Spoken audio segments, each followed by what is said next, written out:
sa tuwing tumatayo po ako para maghahayag ng salita ng Panginoon sa necrological service, just like this one, wala naman pong pinagkaiba. Ito po yung this might be a saddest time in the lives of yung mga iniwanan ng namatay sa buhay ni Ate Lete, sa kanyang mga anak. Ito yung probably ito yung pinakamalungkot na bahagi ng kanilang buhay.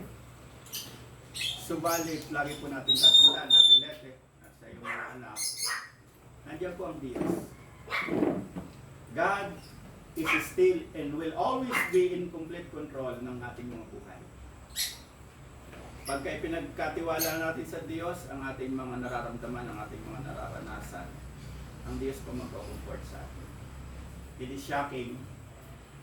Kami nga po, kahapon ay nanghiram pa ako ng alaykay, kahapon ng umaga, nag-ahaon po kasi si Kuya Boy.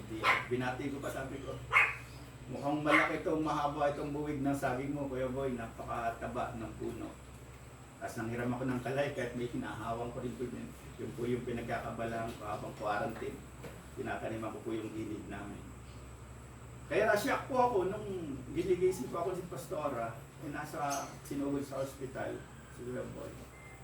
And kasunod po yung yung balita na hindi na umabot sa hospital. It is shocking. Pero ang Diyos po ay laging nandiyan. Ang Diyos po ay laging may kaparaanan.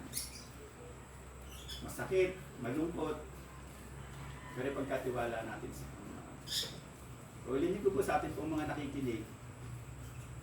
May dalawang chapter po ang buhay natin. Physical life, chapter 1, and then spiritual life, chapter 2. Tingnan po natin, balansehin natin. Alin bang dapat natin paghanda ang mas mabuti?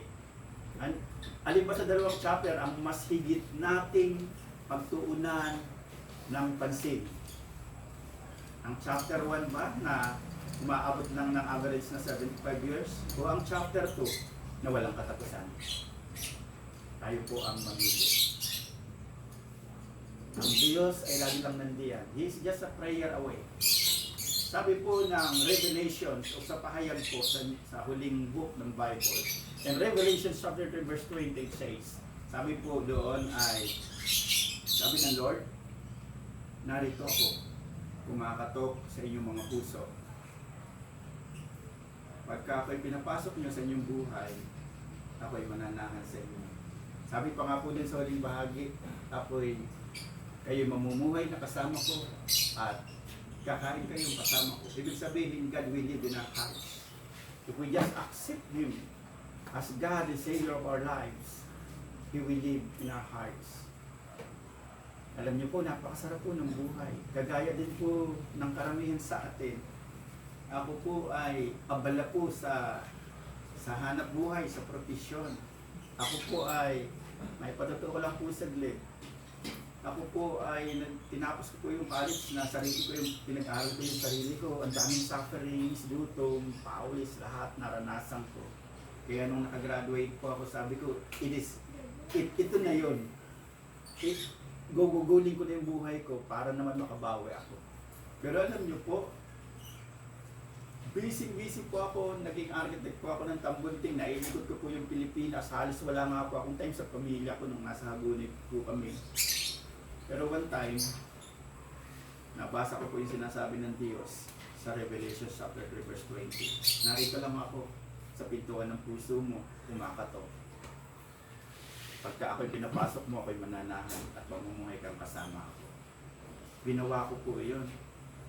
Mula po noon, unti-unting nagbago ang pananaw ko sa spiritual life, sa pagbabasa ng Biblia. Dati corny. Siyempre, puro worldly things eh.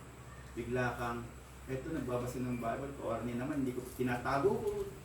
Pero unti-unti na, as I live with it, nakita ko na ito pala ang talagang dapat na mas pinaghahandaan ng tao, yung second chapter ng kanyang buhay, kasi walang katapusan yun.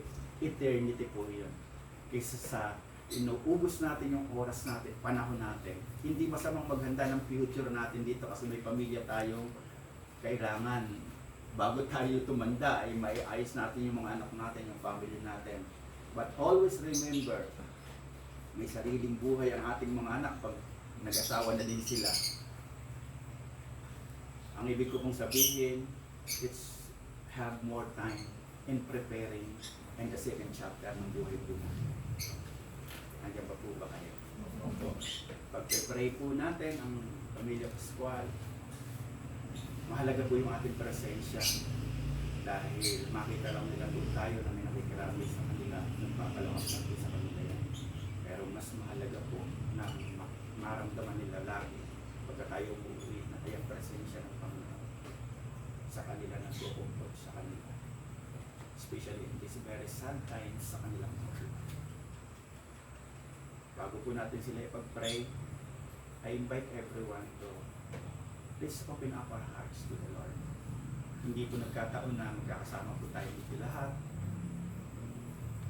It is one of God's design for us that one day, one time, tayo po ay magbabahagi ng salita ng Panginoon. This very unexpected time na kung saan ang mga tao nakakulong sa kanilang mga bahay. Lahat tayo nakakulong sa mga bahay. Kaya nandito tayo ngayon, pinaaral natin ang salita ng Panginoon. I invite everyone to reach far ahead, close our eyes. Lumagay tayo sa diwa ng pananalangin. Gusto ko lang po bago tayo manalangin, buksan niyo ang iyong mga puso. Sabi ng Lord, I am knocking on the door of your heart. If you open it up, I will come in and live with you and eat with you. Kasama mo ako sa iyong buhay, sabi po ng Panginoon sa Revelation chapter 3 verse 20.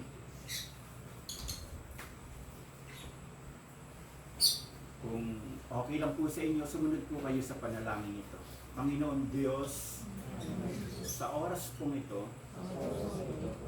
kinikilala ka namin na ikaw ang Diyos ng aming buhay. Sa pagkakataong ito, binubuksan ko ang aking puso. Pinapapasok kita. Tinatanggap kita sa aking buhay bilang Panginoon at sariling tagapagligtas ng aking buhay. Panginoong Jesus, mula sa oras na ito, pagharian mo ang aking buhay. Ituro mo sa akin ang mga dapat kong gawin sa araw-araw. Ituro mo pa po sa akin ang iyong salita. Bigyan mo ako ng karunungan para maintindihan ko ito. At nang mapaghandaan ko ang buhay sa hinaharap, lalo na po sa spiritual na buhay. Marami pong salamat. Purihin ka at dakilain ka sa pangalan ng Jesus. Amen. Samahan niyo rin po akong pinulog ko sa Panginoon ang Pamilya Pascual. Panginoon, Lord, tumatawag kami sa iyong banal na pangalan. Sa oras na ito, itinataas namin sa iyo ang buhay ni Ate Lete at ang kanyang mga anak. Ikaw ang Diyos na lumalang at naglikha sa amin. Ikaw ang Diyos na may kontrol ng aming mga buhay. Ipaunawa mo po sa kanila ang sirkumstansya nito. Mangusap ka sa pamilyang ito. Yung kawalan ng presensya ni Kuya Boy, higit dito ang ipapalit mo, Panginoon, dahil ang iyong presensya, Panginoon, ang mananahan sa kanilang mga puso. Sa iyong mga kamay namin sila pagkakatiwala. All the memories na mayroon sila kasama si Kuya Boy, Panginoon, palitan niyo po ito ng mas magagandang memories mula sa iyo, Panginoon. You are the author of our lives, O God. You know everything in us. You know everything even in our future. Kaya ang pamilyang ito, Panginoon, Lord, ikaw ang maging kanilang kasama sa araw-araw ng kanilang buhay. Pagpalain niyo po ang Pamilya Pascual sa lahat ng aspeto ng kanilang mga buhay. Ikaw ang kanilang Diyos na sasandalan. Ikaw ang kanilang sandigan. Ikaw, Panginoon, ang matibay na muog sa pamilyang ito. Ikaw ang magpo-provide, Panginoon. Ikaw ang magbibigay ng karunungan sa kanila kung papaano sila mananagana, kung papaano sila mamumuhay sa araw-araw. Control their lives Marami pong salamat. Purihin ka, dakilain ka. Ito po ang aming samo at dalangin minsan pa sa pangalan ng Ama, ng Anak at ng Banal na Espiritu Santo, sa pangalan ng Jesus. Amen. Amen. God bless po at palayo po kayo ng Panginoon. God bless. God bless po.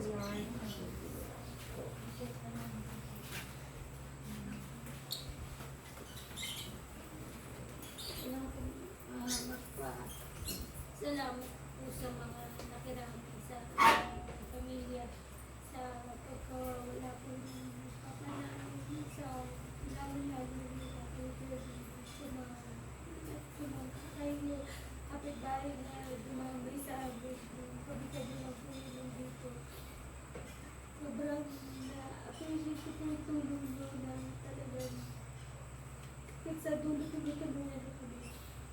Magpapasalamat po ako dahil hanggang sa huli, hindi lang po ito yung beses na po na nai-stroke na dati sa hospital ng papa ko, pero kayo po yung tumutulong sa amin. Yung pulot na ramdamin kayo tulong. Salamat po. At lahat po kayo na kaya itatouch ng papa ko yung buhay na salamat po. Salamat din sa nagdasal sa pastor para sa pamilya natin. Nagdalangin para sa papa ko. Marami salamat. Yung mga sinabi po nila, pastora, yun po yung sinabi ko sa isip ko para po matanggap ko yung nangyari. Na pangyayari to. Siguro it's his time. Mahabang panahon na po yung pinatira ni Lord sa akin, sa papa ko. Kasi ilang beses siya nakakasurvive sa stroke. Since 2012, 8 years, it's more than enough to share our life with her. Nagpapasalamat ako doon. Sinabi ko, tinanggap ko na if it's your will, Lord. Tanggapin namin dahil ayaw po namin nahihirapan ng papa ko. Pupunta po, bisa pupuntahan niya. Sobrang ay kaya. Salamat po na tinutulungan niyo kami. Ang sad pala, ang hirap pala tingnan sila po. Kanina yung walang tao. Nakakaano na kami lang. Pero nung unti-unti po kayo dumadating. Sobrang nakakaiyak sa sobrang nagpapasalamat ako sa sobrang pasasalamat ko sa inyo. At siguro alam ko na si Papa dito sa mundo ngayon, nakikita niya, I'm sure Papa ko masaya dahil hanggang sa huli, nandiyan kayo para sa amin, sa pamilya namin nasa second chapter na yung Papa ko, nauna na siya doon. Natutuwa siya na ngayon kami lahat, nandyan pa rin kayo para sa amin, sa pamilya namin. Papasalamat po ako sa inyo. Napapalakas po niyo yung loob namin, lalo sa pinagdadaanan namin po ngayon. Biglaan. Love po, salamat po. The most unexpected time, hindi ko alam na ganito magsasalit po. Tapos yan, pero I know God has a plan for everything. And I trust Him. I trust Him. You do it. Salamat po. Ma'am, sasabihin mo.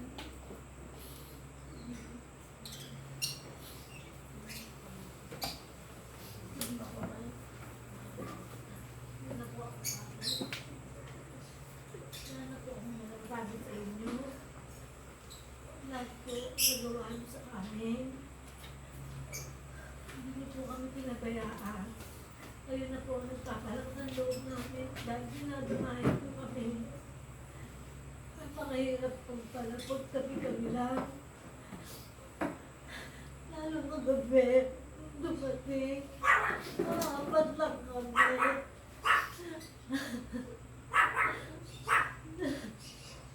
Hindi ko matignan.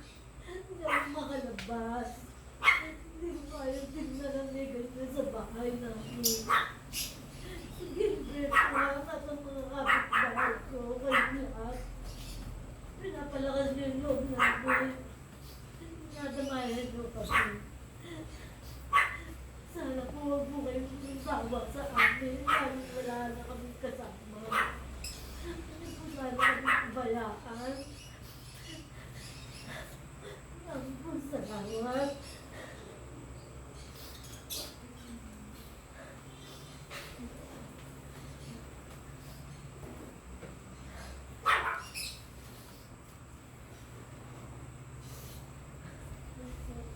Kaya po bukas ng hapon, ilipat po namin si Papa sa bahay po sa Venezuela. Kasama po para po makita siya ng mga kapatid po niya ng hapon. At din po siya siguro ng 3 araw po sa Martes. Kanya living, ayusin po namin po yung oras. Pero sa Eternal Garden po, sa may Caloocan po, doon po siya i-invite po. At sobrang thank you po dahil napakahirap lalo sa sitwasyon ngayon. Bawal po yung mga pero nagawaan po ng karaan para magbigay po ng Vicente na yung papa ko. Salamat po sa mga officer, kasi sabihin sa inyo po lahat. Salamat po. And masaya po yung papa ko dahil nakikita niya po na hindi ko para sa amin. At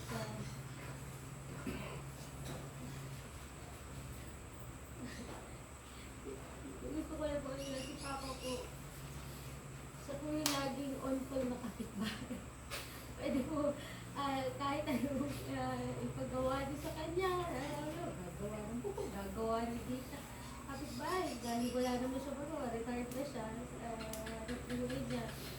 Natutupa ako kasi lahat kayo nakakasalamuhan niya, na nagkakaroon ng magandang connection sa kanya. Pero masaya siya doon. At hindi naman po siya magtataga, hindi naman po siya tatagal ng masaya dito na kahit na dito lang sa atin, sa Luzon, kahit walang masyadong tao, kung hindi po siya masaya dito at masaya dito sa community po natin na to. At dahil po napapasama sa inyo lahat sa pakikitungo niyo ng maganda sa papa ko. At nagre-reflect po yun kung paano nyo kami dinadamay ngayon. Sobrang salamat po sa inyo.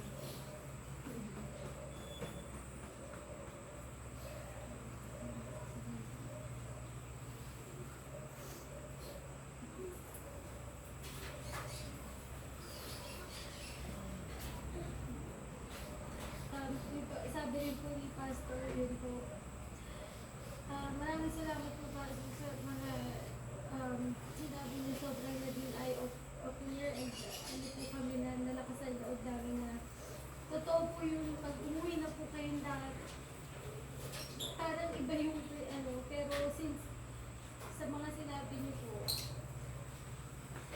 kasal po kami lumakas dahil yung presensya ni God po ang kasama mananatili sa amin. Maraming salamat. Thank you. Thank you.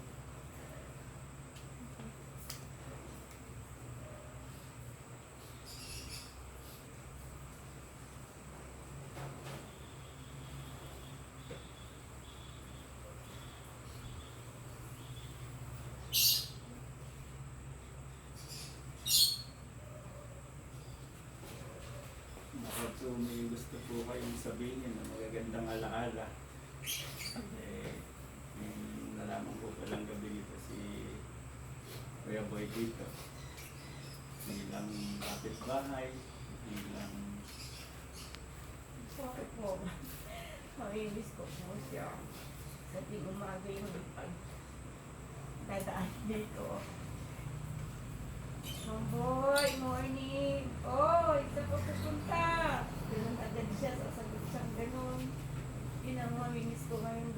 ginandaan na ako sa umaga. Wala na magsasabi sa akin, saan ang punta mo? Yung ganon. Hindi na mamimiss ko kay Ma'am Boy. Palabati siya, mabait na tao.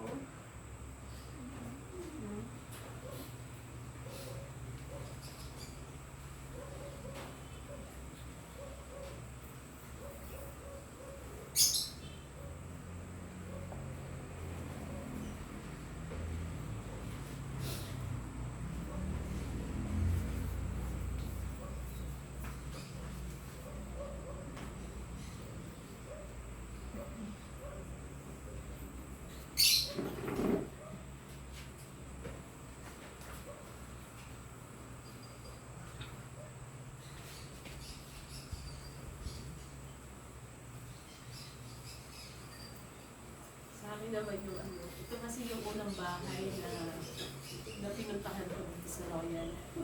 Si Ate Letty kasi yung unang naka-close. Siya yung nag-approach sa akin.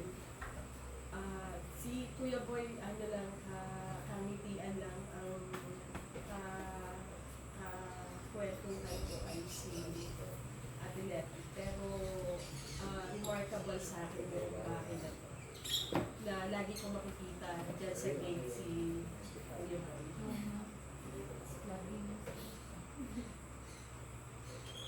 Maraming sa kanya. Then, samantalain ko na din po, appreciate ko din yung officer yung dito lumabas yung yung quarantine na ito yung kasi noong observe ko dito, makikita-kita lang pag Christmas party, makikita-kita lang pag yun na yung may occasion na ganoon. Pero, nasabi ko nga kay Pastor kagabi, nakakatuwa naman ang subdivision na ito kasi may, aside sa family mo sa loob, may makikita kang na buong pamilya dito sa subdivision. At una tumayo ang ama si Pres, tapos yung mga kapatid natin na mga babae na officers ay nakita ko yung pagkakaisa.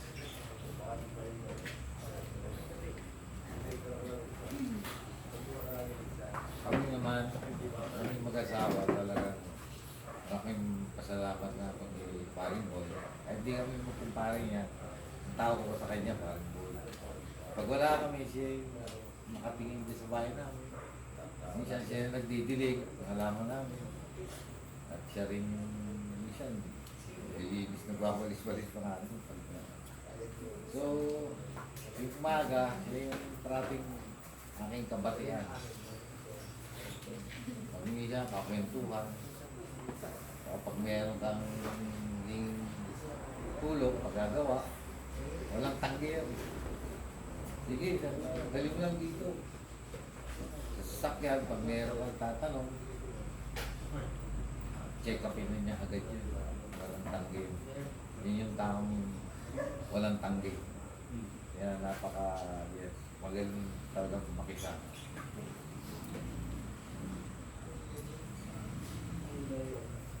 Kaya nga nung sa totoo lang, yung sinabihan ako ni Mel, nung wala na, pumasok ako dahil hindi ko mapakita sa kanila na yung naluha ako sa loob ng bahay. Dahil nga pa, siya yung talagang kadikit ko rin sa araw-araw.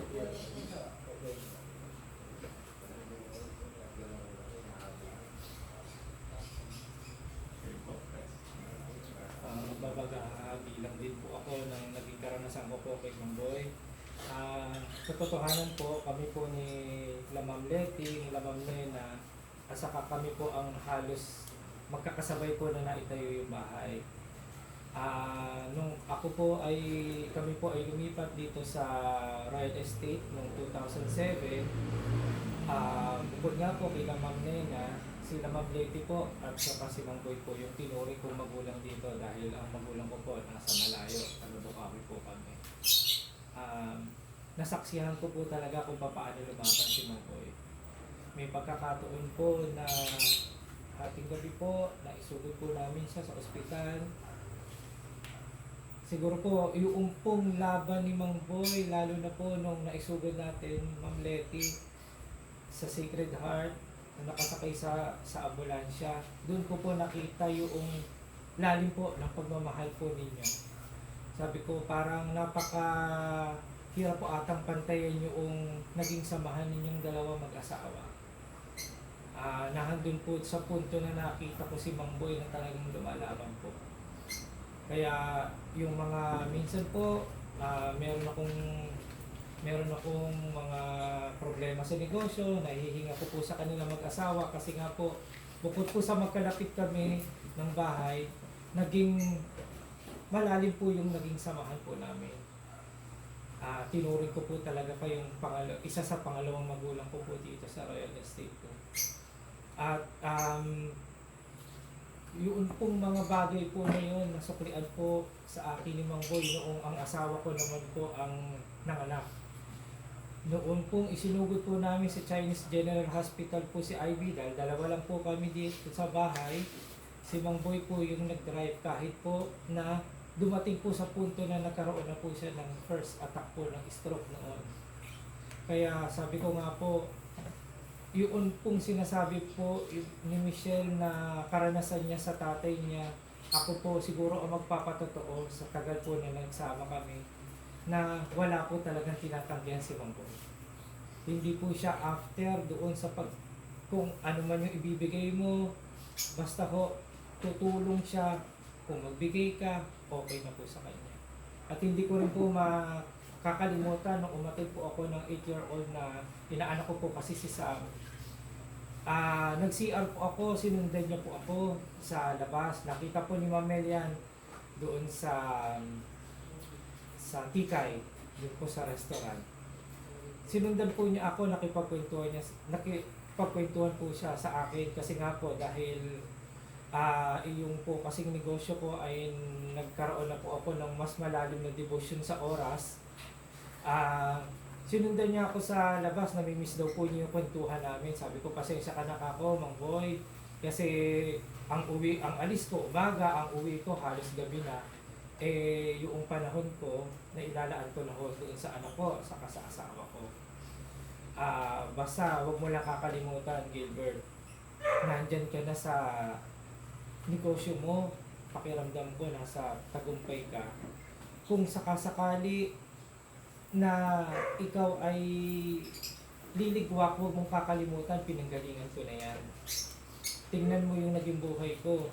Nagnegosyo ko, naging tagumpay. Nung nagkaroon ako ng pagsubok sa pinansyal, hindi ako bumigay. Basta mahalin mo yung pamilya mo, yun ang gagabay sa'yo. Kaya sabi ko nga po, Mang Boy, napakalaki ka ako ng importansya ng sinabi mo sa akin na words of wisdom kasi ang layo na narating mo at bagamat bata po ako sa inyo, nasaksihan ko kung paano po kayo bumangon. Yun po siguro yung hindi ko makakalimutan sa kanya. Hindi ko po alam kung premonition po ba niya sa akin yun ng January na kinausap niya ako na nagbilin po siya ng napakahaba sa akin. Siguro mga 30 to 45 minutes po kami nag-usap. Hanggang si Mamel nga po ay lumapit na sa akin. Ano ba yung sobrang sweet ninyo kung ano yung pinag-uusapan ninyo. Talagang one-on-one po kami. Nilabas po niya ako dun sa may malapit sa CR at nag-usap po kami ng mas malalim pong usapan. Kaya Mang Boy, Ma'am Leti, Michelle, Melvin, Mac, yun pong itinulong ko po kahapon. Hindi po yun nyo dapat tanawin sa akin na utang loob. Yun po ay itinulong ko dahil mas marami pong utang na loob ang tinatanong ko po sa pamilya po ninyo. Hindi lang po ako masyadong emotional. Yun nga lang, gusto ko man po maluha. Talagang nakita ko po, Michelle, kung paano mo kamahal yung tatay mo kahapon. Sabi nga ni Pastor, yung pinagdadaanan natin na hinagpis ngayon, hindi natin talaga makakalimutan si Mang Boy. Pero isipin na lang siguro natin na kung sakasakali na si Mang Boy ay yung suffering niya baka mas lumalim, ito na siguro yung panahon na sabi mo nga sobrang swerte na tayo. 8 taon pa natin siyang nakasama. Salamat po Mang Boy, salamat po sa pamilya ninyo at kami po mga kapitbahay ninyo ay hindi po namin kayo pababayaan. Hanggat kami po ay nandito at ito naman pong komunidad natin ay hindi naman po ito typical na subdivision. Marami pong pagkakataon na tayo po ay nagkikita-kita at nagkakasama-sama sa espiritu. At palakasin nyo po yung loob nyo. Palagay ko po, tanggap po ni Mang Boy kung ano po yung nangyari sa kanya. At sana po, matanggap din po ninyo ng mas maluwalhati po. Dahil nandito naman po kami para umalalay po sa inyo. Ma'am Letty, Michelle. Pasyal-pasyal lang po kayo sa amin. Hanggang po natin si Vice Pres. Si Mang Boy, kasi sa mga una kong nag-daw dito sa subdivision, una dito sa San Gilbert. Tatandaan na si Mang Boy, nung meron akong sasakyan dati na lagi nasisira. Yun nga, tama yung sinabi nyo, doon sa yung anak na kung nagtangi si Mang Boy, kahit anong oras yan, kahit gabi, nagabi araw, once na nagkaroon ng problema, nabi siya. Tapos yung gagawin niya, meron pang extra ano yan, parang tinatanong pa niya kung kamusta na. Medyo yung napagta ng ayos sa kanya, medyo hindi kanya masyadong magkano ng Mang Boy, pero yun kahit hindi pa kami ganun magkakilala dati, ano siya, hindi nga, walang tanggi. Once na kailangan mo yung tulong, nandiyan sila ulit. Tapos babati yan.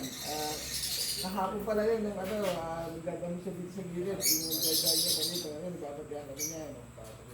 Kailangan din ako ng pagdating ng hapon, yung nangyari na pala. Ayun po, mamimiss ko si Mang Boy. Salamat po, Mang Boy. Sino po po yung may gusto alalahanin po ng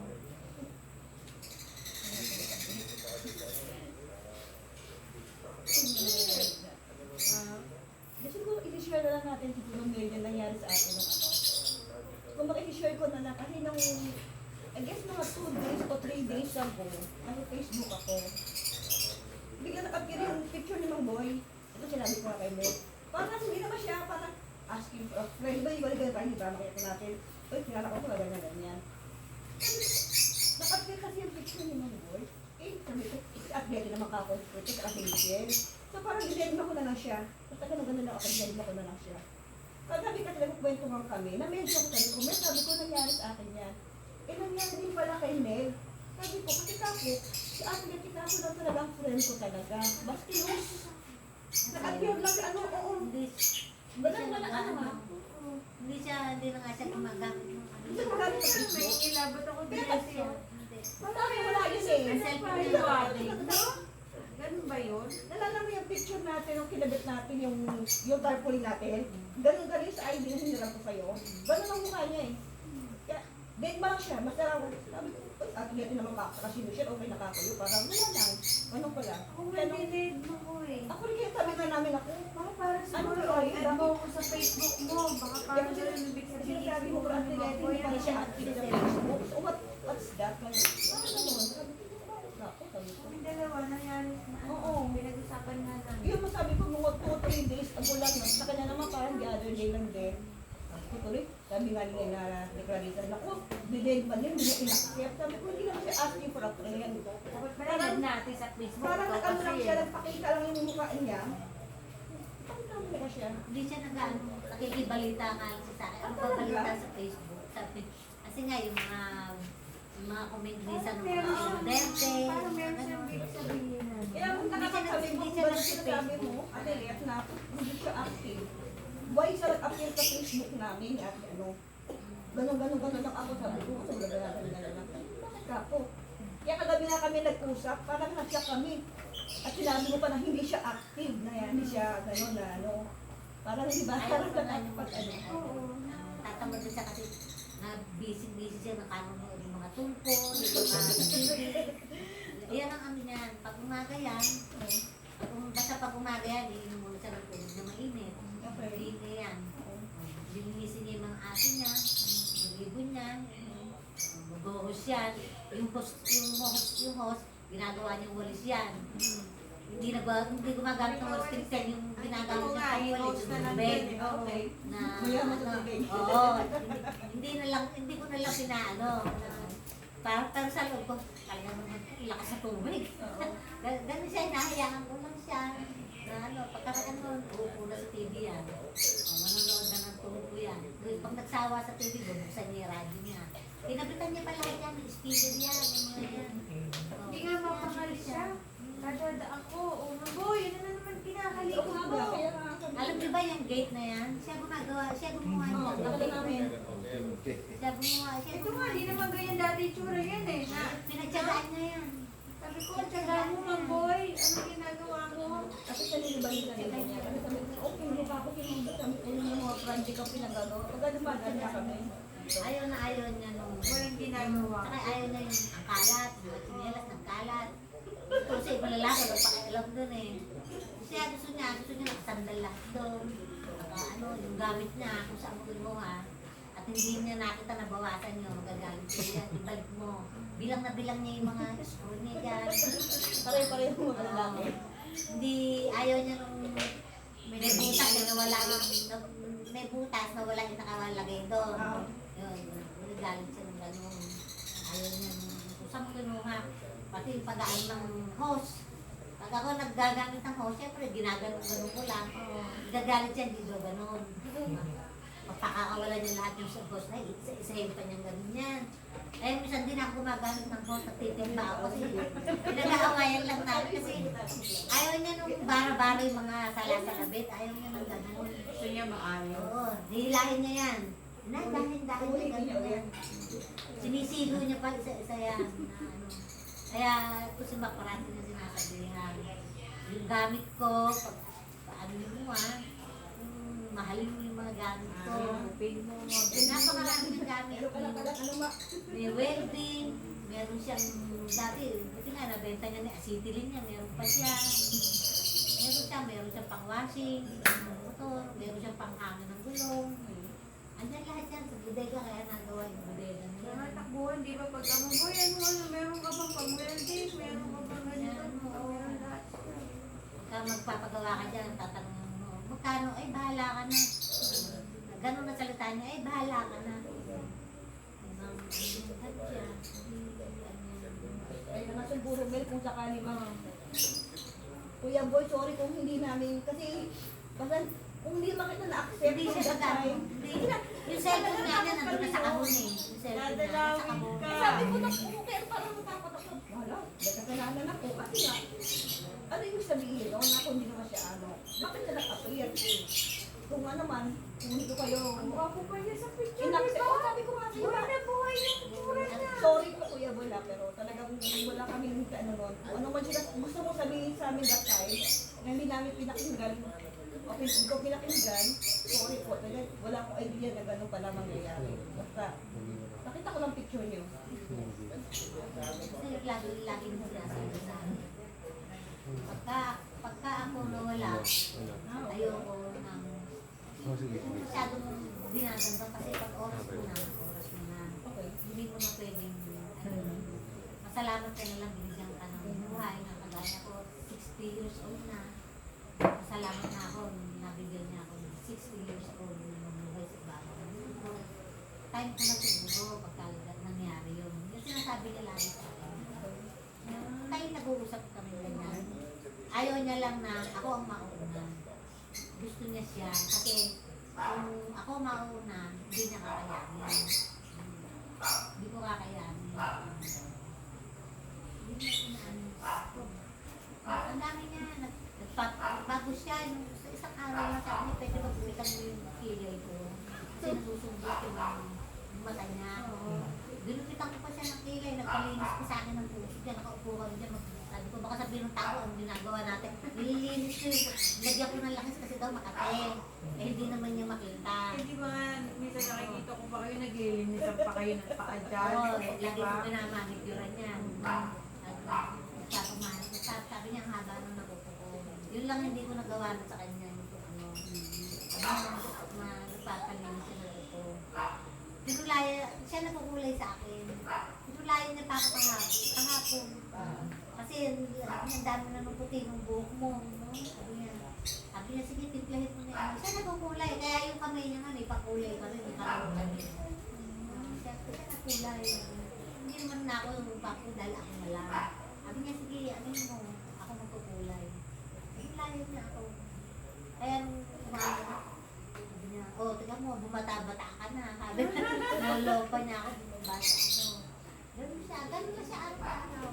Ano, sa TV, sa radyo. Pagka tanghali na, sa taas, hindi ako sa gilid.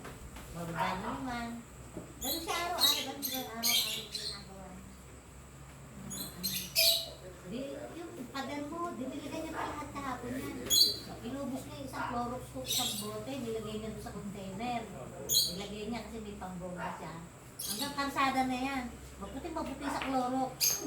Na ano, pati yung pader ni Gilbert. Ay parang mga ni, ano doon. Diwawalis, may 2 araw na siya, nagwawalis dyan. Ano, kaya nga sabi ko, hindi siya nalinis. Oo. Nagbomba siya dito. Yan. Nandun. Kaya nga nakikita nga ni Cameron. Ito ko naman si Mamboy. Sinakot na yun. Sinakot na lahat ng karsada na takot na talaga sa COVID. Kasi alam niya yung Clorox sa niya. Kaya sabi nga naman, sa hapon na. Binasahin niya na, pati yung pader nga ni Gilbert. Binobomba niya. Hindi na ang kulay. Oo, kada mag-host yan. Sabi nga po ni Mang June sa akin kahapon nung magkasama kami sa Piling Alpaclo na pati daw po yung gilid ko doon, inano, sabi ko mukha ka akong Bakit? Ang tagal ng bakal nakasandal doon, tinanggal nga niya. Sabi ko, saan naman galing yan? Tinanggal ko doon. Sabi ko, pag nagdadaan ako, gusto kong makita eh. Nagis na dito. Ano yan? Pakailamero yan sa mga ganyan-ganyan. Oo. Ano siya? Ano yan? Maayos. Lahat siya. Ayaw na ayaw talaga may talang. Kahit nagkasalat yan. Dahil yung ano yun, sa araw-araw. Kaya yung nilinis ko pag sa umaga. Marami po tayong mga magagandang memories kay Kuya Boy. At po tayong mga kapitbahay, subdivision. Ano lang po yan na napakagandang at napaka-bait na kapitbahay ng pamilya Pascual. Sabi nga po kanina ni Price ay unusual daw po yung ating subdivision. Kasi po, parang more than neighborhood, more than po doon sa homeowners na pagtatamahan, ay parang pamilya po tayo dito. Paggabi nga po din sa live stream natin ay nabanggit ko po na in our 8 years of staying here ay wala pa po kaming nakita na nag-away dito. So parang unusual po talaga itong subdivision. Kaya ang pagkawala po ni Kuya Boy, ni Mang Boy ay harap kong kawalan ng isang membro ng pamilya po natin dito sa Royal 2. Pero po, minsan ko pa pong sasabihin kasi lagi naman po tayong magbe-base doon sa salita ng Panginoon kasi yun po talagang magbibigay ng lakas sa atin times of sadness, ganito. Ang Diyos lamang po talaga ang sasandigan natin. Sabi nga po natin yung Kuya Boy na siya'y nawala ay masyadong malulungkot, bagamat unavoidable po yun sa kanyang pamilya. Pero maganda na rin po yung pampalakas ng loob. Sa totoo lang po talaga, sabi ko nga po kanina, nasaluhain ko lang yung mga sinabi ko kanina. Pagka napaghahandaan po natin yung second chapter ng ating buhay, hindi po tayo matatakot sa kamatayan. Lahat po tayo darating diyan. Kanya-kanya lang po panahon. Pero kung handa po tayo, hindi po tayo. Kasi minsan yung takot sa kamatayan, yung pa yung nagpapadali ng buhay, isang ganun eh. Pero pag handa ka, alam mo kung saan ka pupunta, pag ikaw namatay, alam mo kung sa kaharian ng Diyos ako pupunta. Alam mo darating sa ganyan, pero hindi mo gaano, okay lang, the usual things that you usually do in everyday life. Ito pa, ikaw ko po muli. Dito po sa Revelations chapter 21, sa pahayag po ito sa Tagalog. Revelation chapter 21 verse 3. Binabanggit po dito yung mga taong namatay, nakagaya ni Mamboy, na pupunta sa langit. Sabi po dito, now the dwelling of God is with man, and He will live with them. They will be His people, and God Himself will be with them and be their God. Sabi po sa verse 4, He will wipe every tear from their eyes. There will be no more death, or mourning, or crying, or pain. Yan po natin sinasabi ng salita ng Panginoon. Once po tayo namatay at napunta po tayo din sa kaharian ng Diyos, sabi po doon, ang Diyos mismo ang magko-comfort sa atin. Sabi po dito ay, He will wipe away every tear. Lahat ng sakit natin dito sa lupa, lahat ng mga problemang dinanas natin, hirap. Sabi po, yung luha natin, papahirin mismo ng Diyos yan. Sabi po dito, there will be no more death. Wala nang kamatayan po doon. Kasi eternal nga po doon, eternal joy.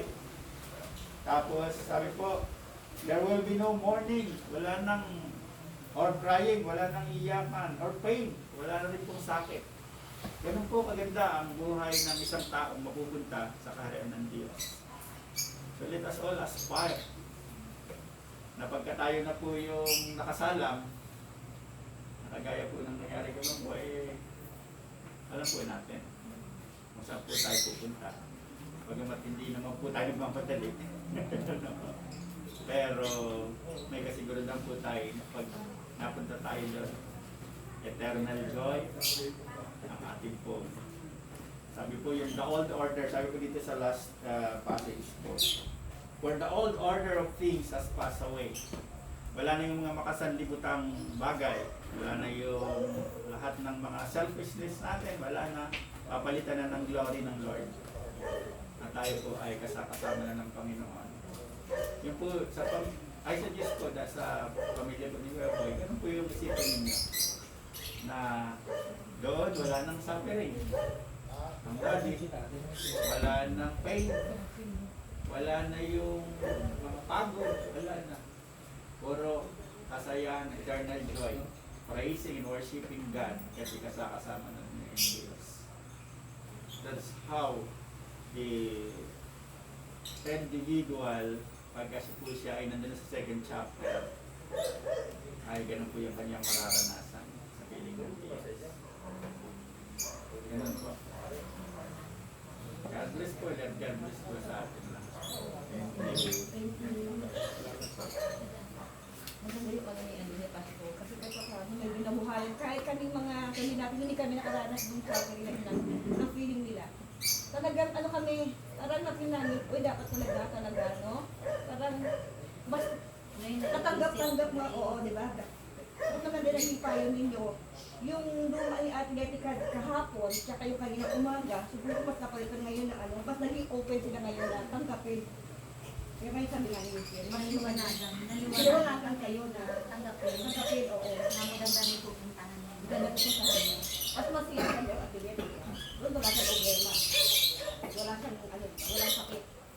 No more suffering, no more pain, no more tears. Wala na yung old order ng buhay. Ang sinasabi ko ng Bible na old order ng buhay natin, yung buhay natin dito sa lupa. Palitan na po yung lahat yun ng heavenly glorified body. Ay, maganda doon walang COVID doon, di ba? Nakapagala siya kahit. Wala po. Ay, nakakulong pa tayo siya. Ibigay na natin ng... Ibigay na natin, oo. Opo. Ibigay na natin. Sinapan po yun. ano sa'yo ganyan. Ang laging ang bigat. Oo, totoo. Sabi ko, May ang iwan. ganda ng ano ninyo. Normal lang naman po yun kasi po, portable. 60 years, pero yung pagiging mag-asawa niyo po, yung span of time na yun, napakahaba po nun. So many memories, countless memories po yung nabuo ninyo, nandiyan yung mga bata. Hindi ko maiwasan yung kalungkutan. Pero yung maalala mo lang, yung salita ng Panginoon at pangako ng Panginoon, Malaking bagay. napakalaki ng comfort. Nakakaluwag po nung nalumuluwag yung kalooban na maganda rin kung kanyang ginsan na hihirapan.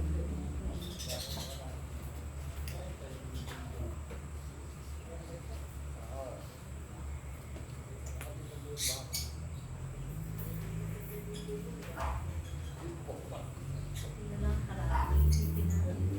Lalo na yung dinadasal ko lang na bigyan ako ng lakas ng loob na hanapin ang bago. Bago, ano na yun? Kulang na ano. Kasi ano po yan, parang new beginning po. Nabuhay ninyo po. After po alibig po ni Marco, yun naman po yung haharapin yung bata. Nandiyan po yung pangako ng Diyos, nandiyan po yung kanyang salita, at nandiyan po yung kanyang pag-alalay po sa inyo. Sabi nga po sabi po ng Bible ay more than we ask and think, yun po yung ibibigay ng Panginoon. Basta nga mga po tayo tumawag.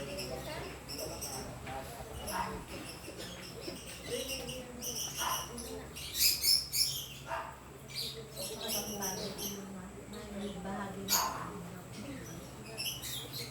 parating yan iisipin ko parang hindi natin dapat Natanggap na agad. Natanggap mo siya ngayon.